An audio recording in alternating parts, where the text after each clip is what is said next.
So today we're going to talk about 2-4 trees, and this falls under the topic of balanced binary search trees, but they're not actually a binary search tree. They are a multi-way search tree, but they are related. So let's review again. We were talking about balanced binary search trees and the strategies that we use in order to keep them balanced. So we talk about rebuilding. So we saw that with the scapegoat tree, how we can, when we detect that part of the tree becomes unbalanced, we simply rebuild it. We talked about randomization. We saw that with treeps, and we saw how essentially treeps are a combination of random binary or combination of binary search trees and heaps, and by choosing random priorities we can get a binary search tree that has the same structure as a random binary search tree and all of the good things that go with it. So that was last lecture.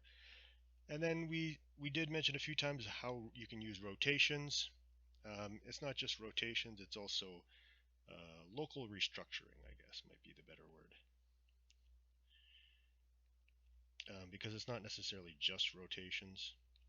There are other types of restructuring you can do, and we said you use that in red-black trees, which is true. And red-black trees are very popular, but they are complex, and they are complex to the point where I feel like I mean they're worth learning about, but there's so many technical details, there's so many case analysis that you really kind of lose sight of the principles behind it, and I think the principles are more important. Principles are really just that we can keep it balanced using local restructuring. So we're going to see how to do that.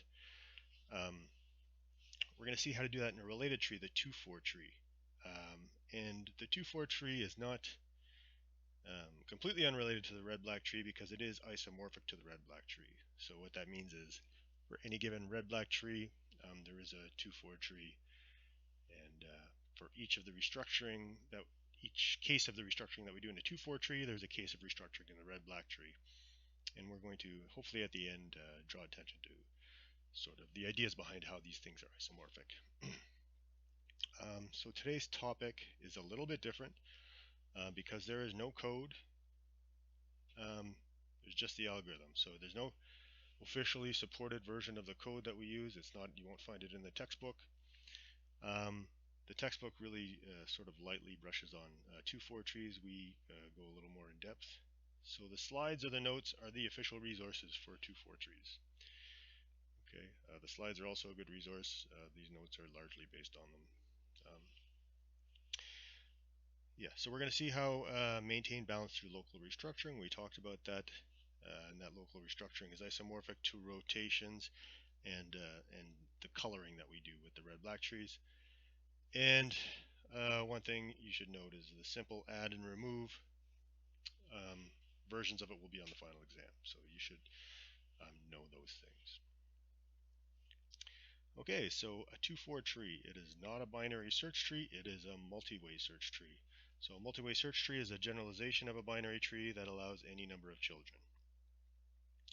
Okay, and in particular, an m-way search tree has at most m children and m-1 fields. So we will call these keys. And so let's see what that is like. So here we see a 6-way search tree. So that means there's room for 5 keys, on which currently there's 4. And so in between each of the 4 keys there are subtrees. So if you want to think of it, if you think of a 2-way search tree, you would have basically a binary tree. So this is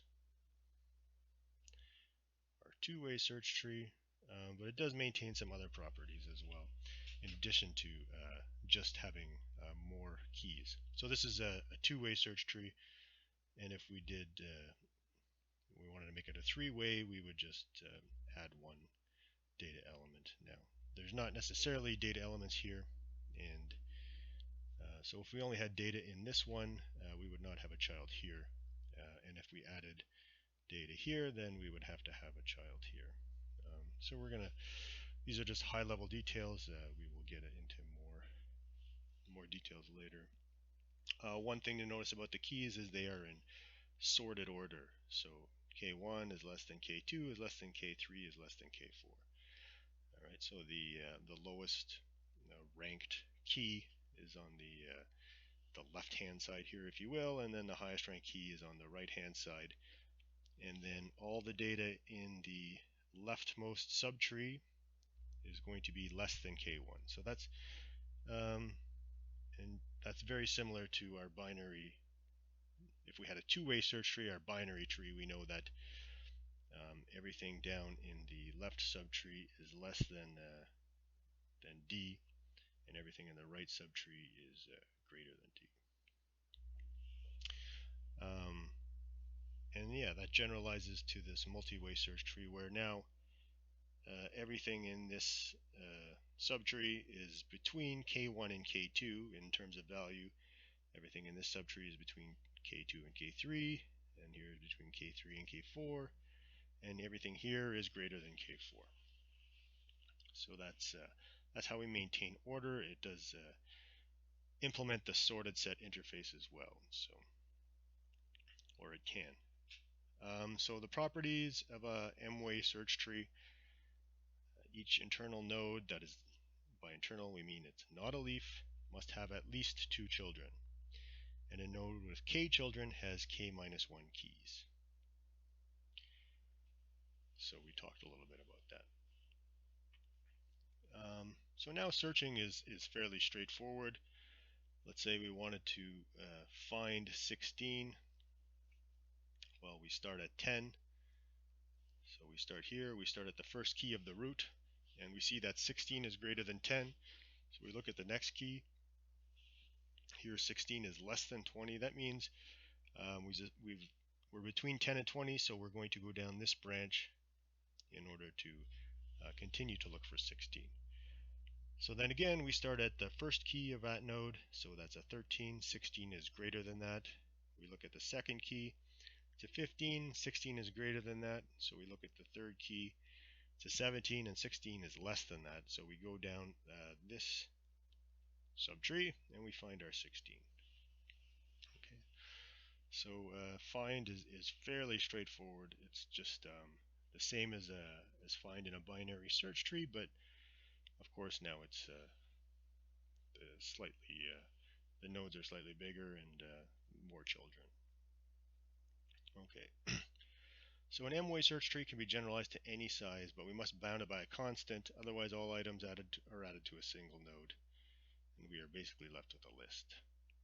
So we have to, M must be a constant.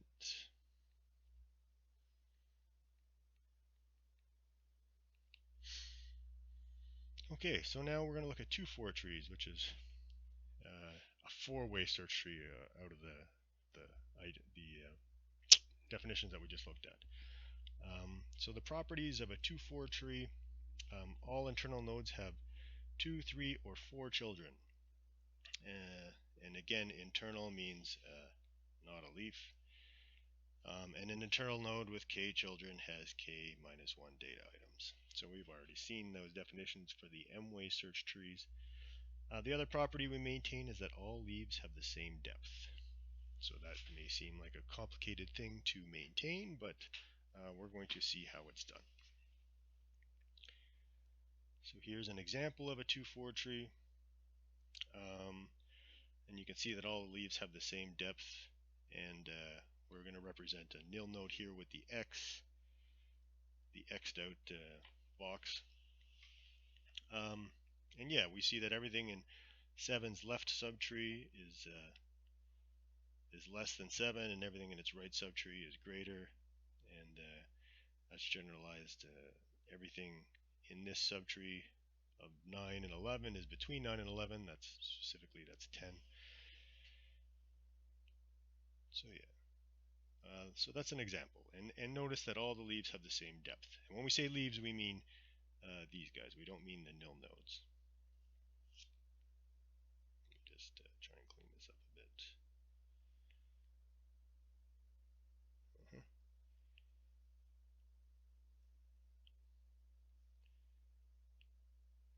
Okay. So these guys are the leaves. So given these two properties, all internal nodes have at least 2 children, and all leaves have the same depth, what can we say about the height of a 2-4 tree? Well, let's think about this. So if we start at the root, so here we start at the root, or let's, since our leaves are painted yellow here, let's use a different color.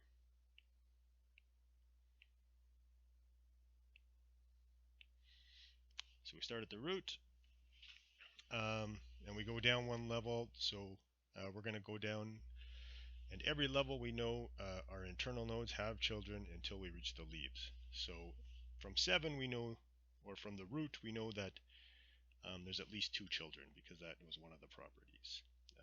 All internal nodes have 2, 3, or 4 children, but at least 2.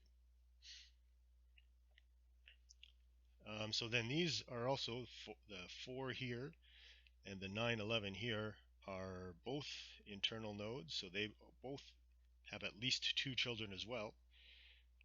So that means if we go down to the next level, the number of nodes at least doubles again. So every time we go down a level, the number of nodes at least doubles. So that means if we have a height of h, then there's at least 2 to the h leaves and at least 2 to the h minus 1 internal nodes. So these are properties of binary search trees if they're perfectly balanced. Anyway, so if we have n items in our tree, then we know we have at least this many leaves and this many internal nodes. If we add them together, we get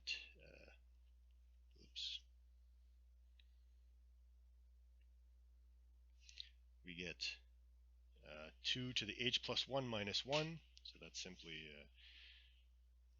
2 to the h plus 2 to the h is 2 times 2 to the h, which is 2 to the h plus 1, and that's less than or equal to n.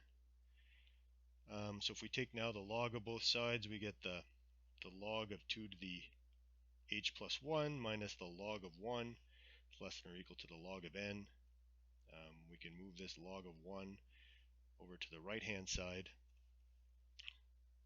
and the log of 2 to the h plus 1 is, since it's log base 2, this is just h plus 1, so that's less than or equal to log n plus log of 1 is less than or equal to log n plus 1, and that means if we subtract 1 from both sides, we get h is at most log of n. So our height is at most log of n. So that's, and as we saw in our other versions of the binary search trees, we saw most operations are big O of the height of the tree. So we rarely do more than go straight down to a leaf and then straight back up. So that's going to come in handy later. Alright, so in this 2-4 tree, we're going to implement the sorted set interface, which is find, add, and remove. So find x is implemented the same way as an m-way search tree. At each level, we compare to at most 3 keys, and there are log n levels. So find is O of log n. So at every node, we do at most 3 comparisons, so that's a constant number, and then each node represents a level, and there's log n levels. So find is O of log n. That should be fairly simple to see. Alright. So now we're going to talk about add and remove, but we're going to talk about add and remove in particular in light of the fact that all the leaves have to stay at the same depth. So maintaining this all leaves stay at the same depth requires local restructuring when we do add and remove. So first we're going to see simply how we add is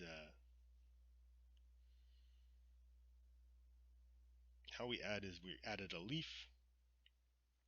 We're going to see that in more detail, but first we're going to see that we're just going to mention a few things that we'll come back to in more detail later, so hopefully you remember them at the time. So add x can cause an overflow, so too many keys in a node. We add at a leaf, the leaf ends up with too many keys. So here we're supposed to have a max 3 keys, and we can see that we have 4 keys and we have 5 children.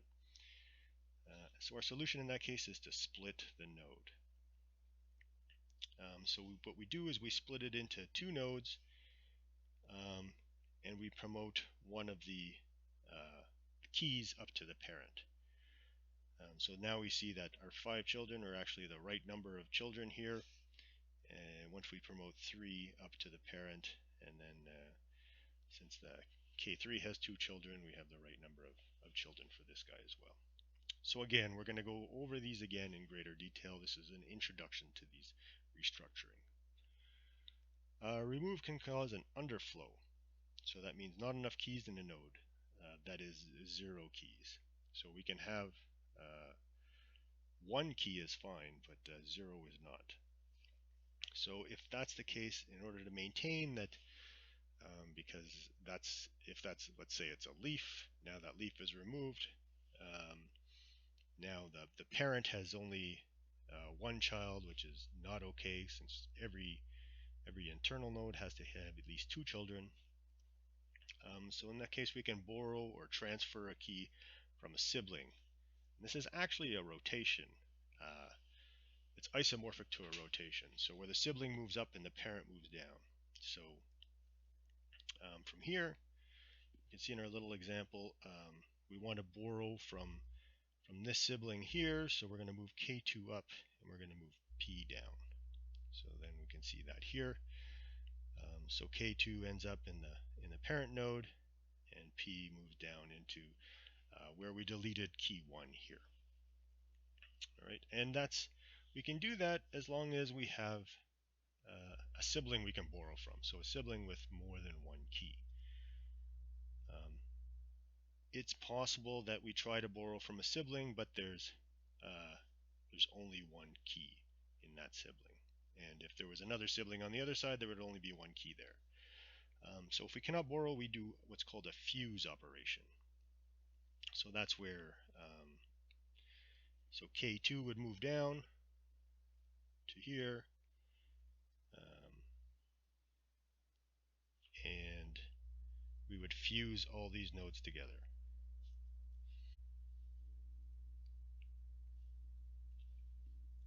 Right, so we can see how it's fused. We didn't show if K2 had a parent. We will show that in more detail. Okay, so that's in general how these operations work. So now we're going to look at a more detailed example. So here is an example of a 2-4 tree, and we want to call add 25. So we do the search for 25, and we add it at a leaf. So we can see that 25 is greater than 1, and then we compare it to 30. We see 25 is less than 30, so we go down into this subtree. We compare 25 to 5, it's greater than 5. We compare 25 to 15, it's greater than 15. And we've reached a leaf because we see these nil nodes, and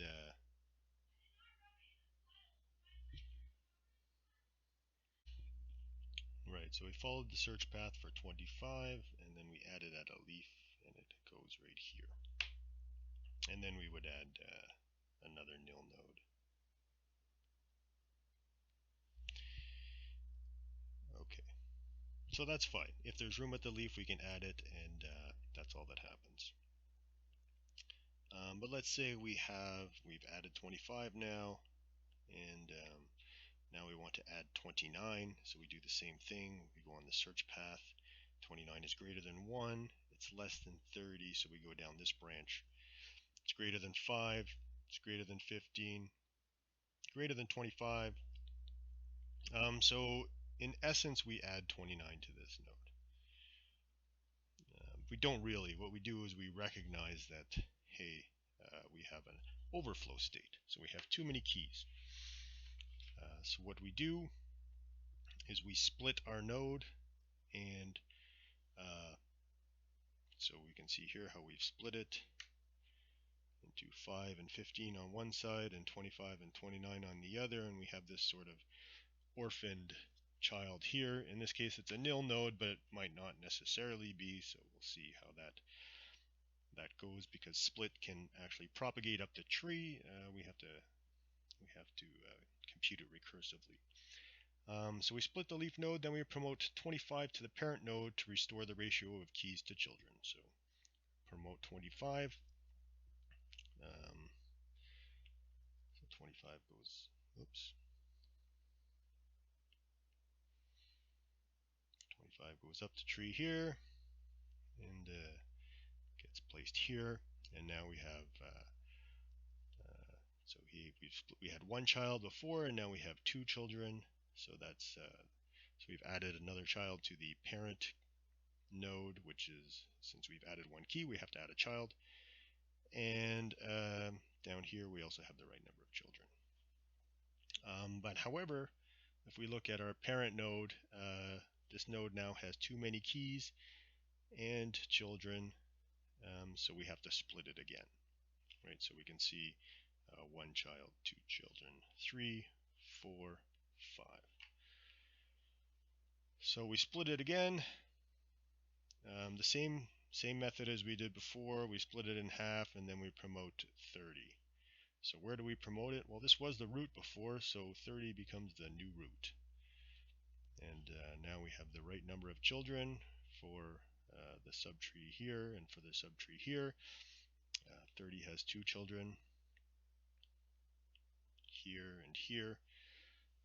And so you can see how by doing this split operation, so we always added a leaf, so we never add to the depth at the leaf.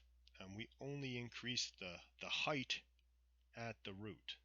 So that means when we increase the height, when we promote some node to a new root, the height of all, or the depth of all the leaves increases at the same time.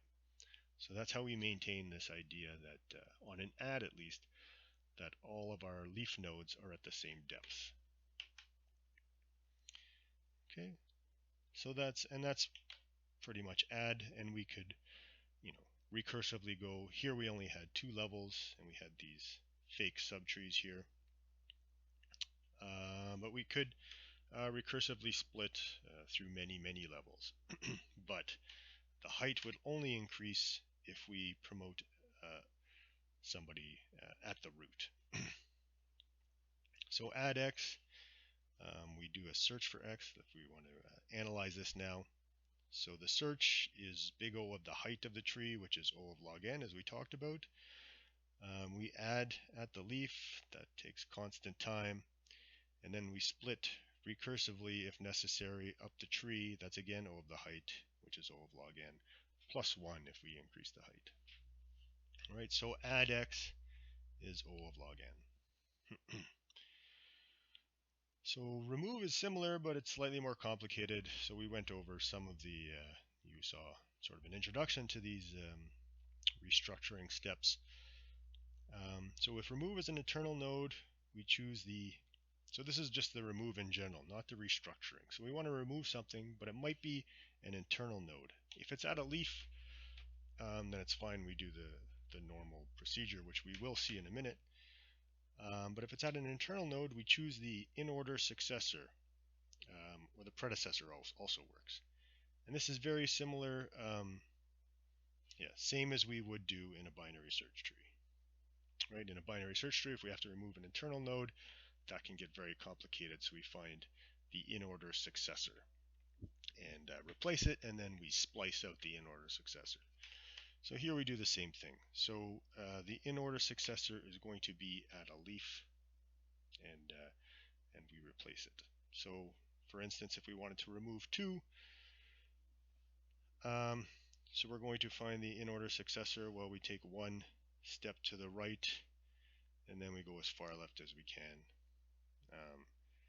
So that's 3, and if there happened to be other subtrees here, we would follow them always to the minimum key.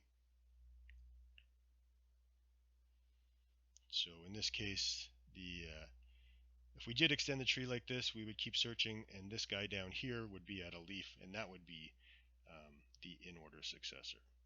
So it's the same procedure as we do with the binary search tree. We take one step into the right child. In this case, the right child of 2 happens to be the left child of 5, but it's still the right child of 2. And then we move as far left as we can in that subtree. Okay, so once we found the, so in this case now, 3 is the in order successor, so we replace 2 with 3, and then this 3 is now blank, which is fine since we still have another node here. So removal effectively happens at the leaf, and there's a few cases to consider. So in the case of remove 3, this was our remove 2 from earlier, so we have to find 3, and then we see that, well, there's more than one key in that leaf, so it's safe to remove 3 in that case.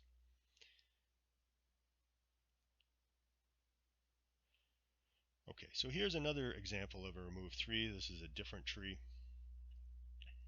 So to remove 3, we're going to find it, so 3 is greater than 2. It's less than 4, so we go down into this subtree and we find 3. And we're going to remove it, but we see now it's going to cause an underflow. So this is called removing causes underflow. That is, there's going to be no keys left there. But that's not allowed, so we need at least one key. So we're going to borrow from a sibling in this case. And the sibling we're going to borrow from, you can borrow from either sibling, but we want to borrow from the one that has somebody to spare. So we're going to borrow the 5.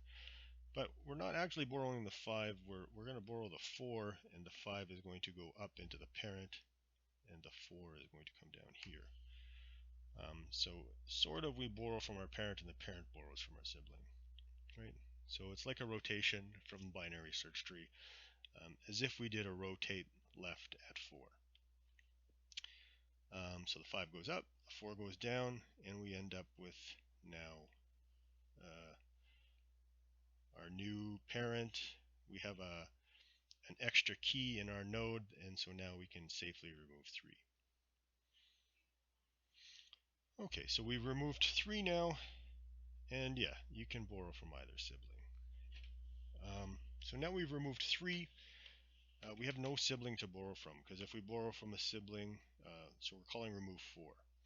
We have no sibling to borrow from. If we borrow from a sibling, that sibling is going to have an underflow as well. So what we're going to do is we're going to borrow from the parent and fuse with the sibling. So what does that mean? We're going to take the 5 and bring it down, and we're going to fuse 4, 5, and 6 together. Right? So that's how that happens, and now it's safe to remove 4 because we have the extra guys. So we can remove 4, and 5 and 6 are still there, so we've solved our underflow problem.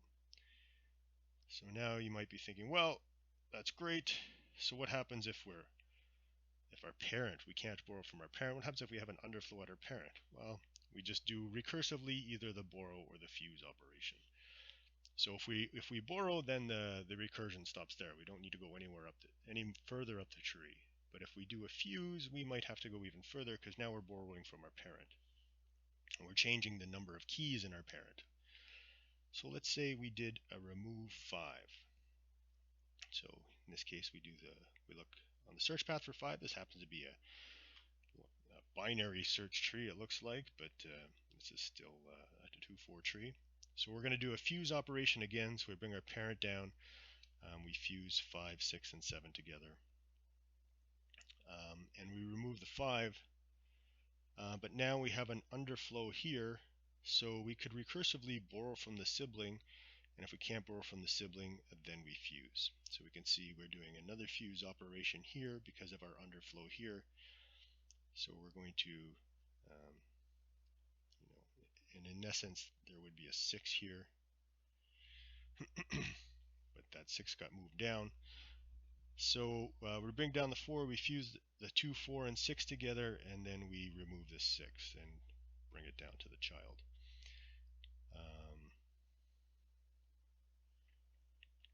Yeah, and so when we move the 4 down, in this case 4 happens to be the root. And so what happens is we've decreased the height by 1 at the root. So if we recursively fuse all the way up the tree to the root, we decrease the height at the root only. So that means that the height only increases or decreases at the root, which means all the leaves always stay at the same level. Okay, so then so let's analyze the runtime of remove, find x, and find successor. So we're going to find the node we want to remove, and then we're going to find the successor of that node, but that's simply one path down through the tree. So from the root to a leaf, so that's O of the height, it's O of log n. And if we have to recursively fuse all the way up the tree, again, that's O of the height, and that's O of log n. So that's O of log n. And any of the restructuring operations we do takes constant time. So let's write that as well.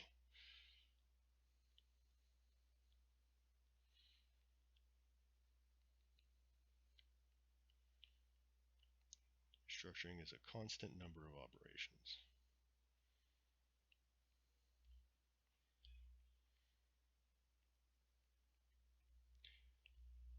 So that's that. Those are the algorithms, and that's the analysis. Basically, everything is bound by the height of the tree, the same with a binary search tree. So that gives us our theorem.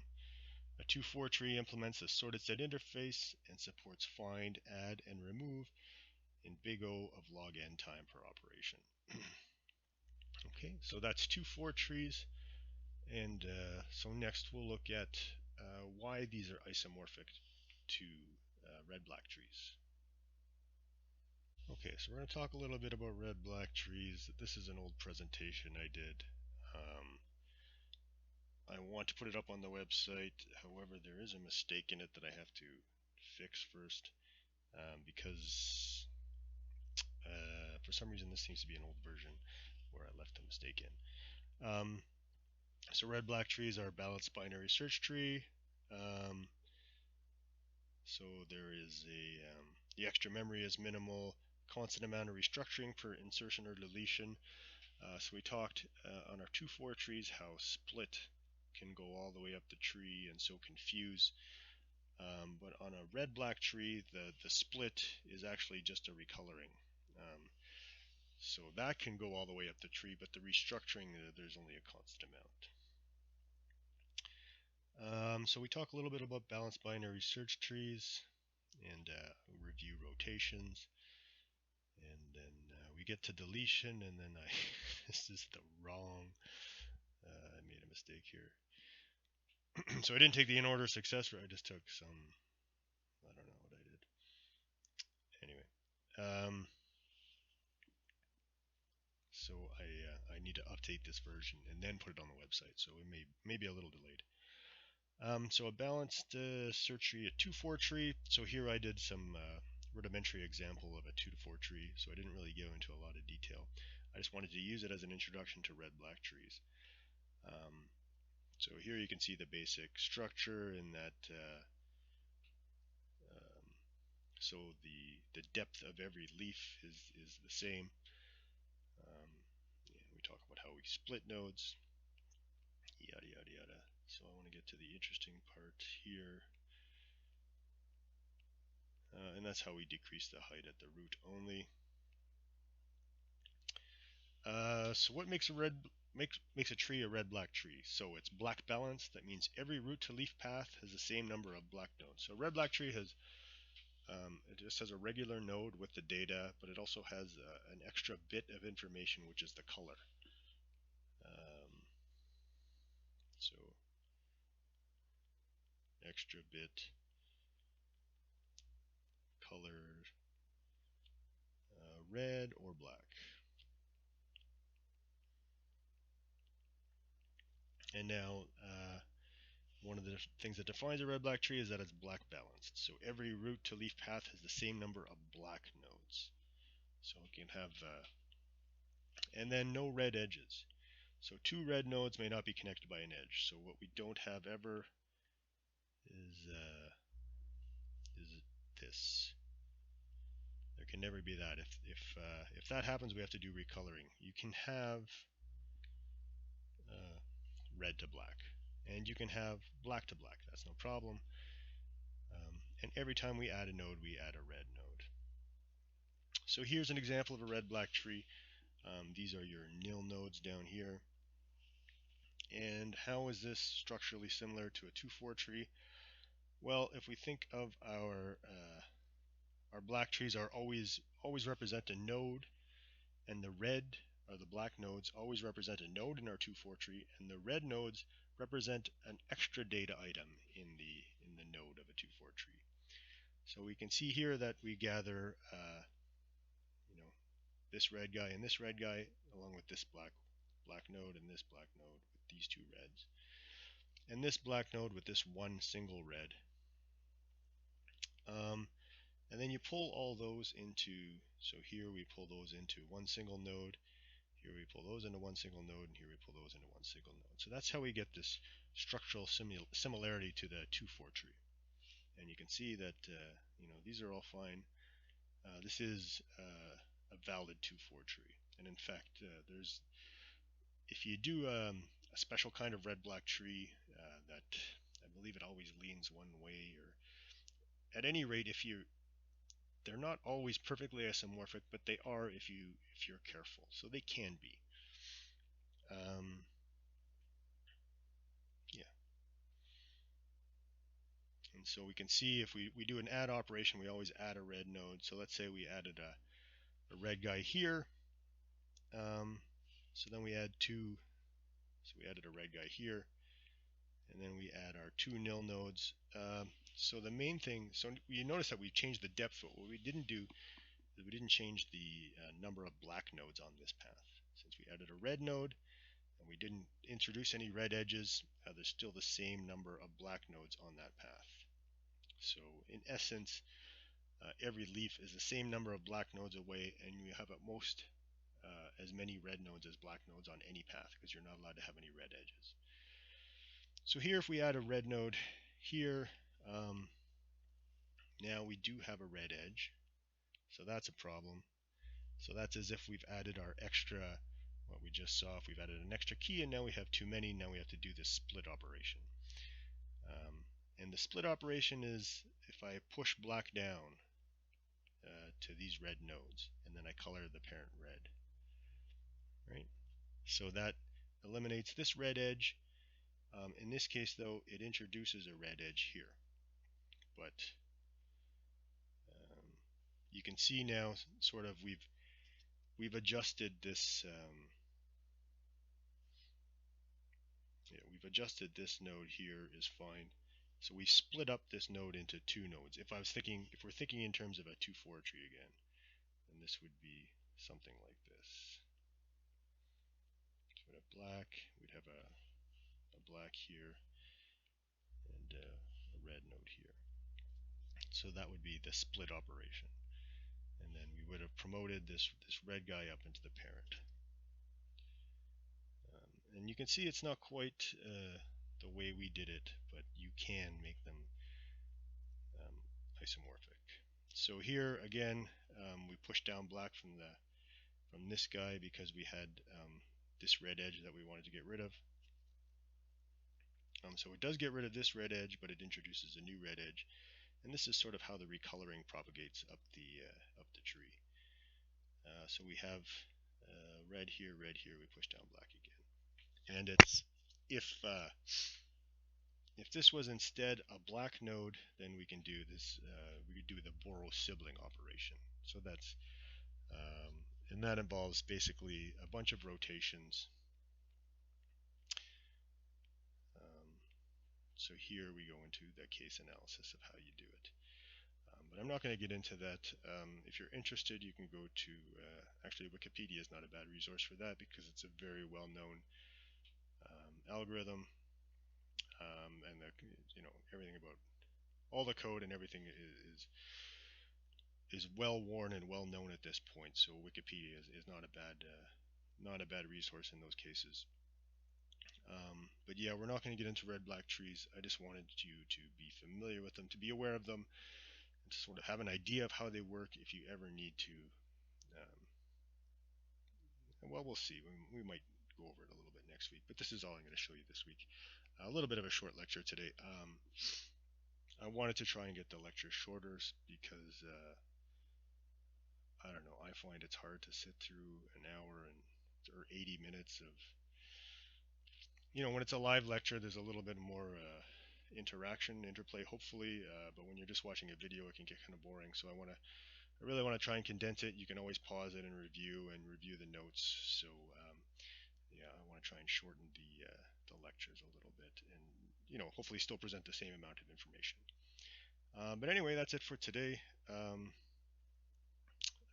Next class, next week, we will talk about heaps.